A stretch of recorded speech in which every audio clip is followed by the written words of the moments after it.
Približevali so se mu vsi cestninarji in grešniki, da bi ga poslušali. Farizeji in pismouki pa so godrnjali in govorili: Ta sprejema grešnike in je z njimi. Tedaj jim je povedal tole priliko. Kdo izmed vas, ki ima 100 ovc, pa izgubi eno od njih, ne pusti 99 v puščavi in gre za izgubljeno, dokler je ne najde. In ko jo najde, jo vesel zadene na rame.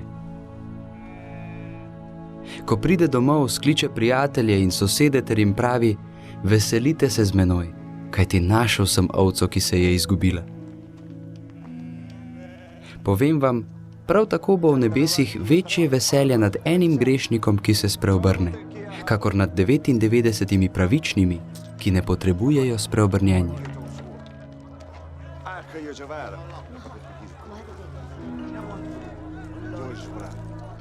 Ali katera žena, ki ima 10 drahem, če izgubi eno, ne prižge svetilke in ne pomete hiše ter skrbno ne išče, dokler je ne najde?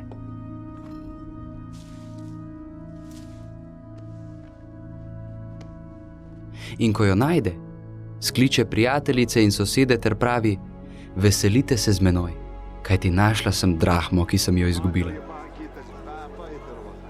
Povem vam, prav tako veselje bo v pričo Božjih angelov nad enim grešnikom, ki se spreobrne. In rekel je: Neki človek je imel 2 sina. Mlajši med njima je rekel očetu: Oče, daj mi delež premoženja, ki mi pripada. In razdelil jima je imetje. Čez nekaj dni je mlajši sin spravil vse stvari skupaj in odpotoval v daljno deželo. Tam je z razuzdanim življenjem pognal svoje premoženje. Ko je vse zapravil, je v tisti deželi nastala huda lakota in začel je trpeti pomanjkanje. Šel je in se pridružil nekemu meščanu tiste dežele, ki ga je poslal na svoje posestvo past svinje.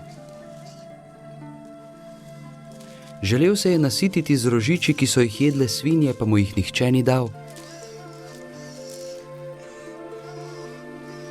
Šel je vase in dejal: koliko najemnikov mojega očeta ima kruha v obilju, jaz pa tukaj umiram od lakote. Vstal bom in šel k očetu in mu rekel: Oče, grešil sem zoper nebo in pred teboj.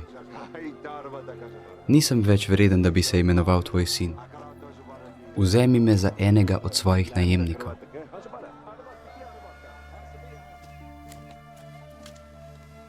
In vstal je ter šel k očetu. Ko je bil še daleč, ga je oče zagledal in se ga usmilil. Pritekel je, ga objel in poljubil.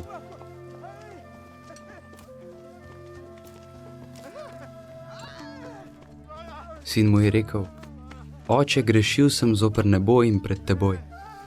Nisem več vreden, da bi se imenoval tvoj sin.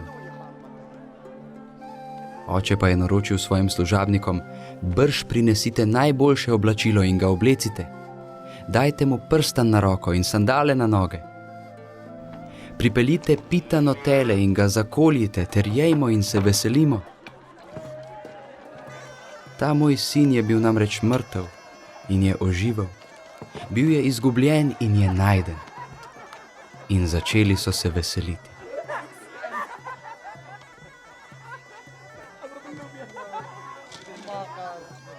Njegov starejši sin pa je bil na polju.